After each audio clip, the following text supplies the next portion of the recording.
Nagsimula ng manikit ng mga rider na sumisilong sa overpass at flyover ang MMDA. Pero ang sabi ng isang party list, hindi yan makatao. Nakatutok si Chino Gaston.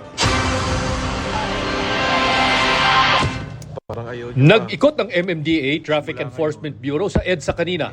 Ang target, mga rider na sumisilong sa ilalim ng mga flyover at overpass tuwing umuulan. Simula kasi ngayong araw, maninikit ng MMDA sa mga rider na di lang daw nakakasagabal sa traffic, nagdudulot din ng peligro sa lansangan.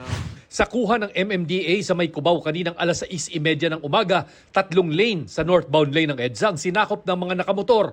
Mahigit 10 minuto silang naghintay na tumigil ang ulan. Resulta, traffic dahil iisang lane na lang ang nadadaanan ng mga sasakyan. Umalis lang ang mga rider nang dumating ang maninitang taga MMDA. Panawagan ng MMDA sa mga nakamotor. Kapag malakas ang ulan, mahinang visibility at kapag andun sila sa ilalim ng mga footbridges or MRTs, napakalaking porsyento na magkaroon ng aksidente. Sa may kanto ng Timog EDSA, 9 na violators ang natikitan agad. Nakausap namin ang ilang motorcycle riders na nasa ilalim ng overpass na ito.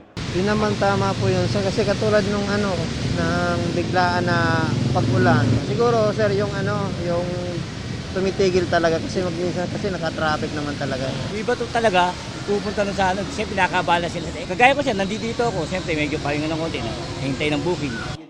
Sa privilege speech ni One Rider Party List Representative Bonifacio Bosita, sinabing hindi raw makatao ang pinapatupad ng MMDA.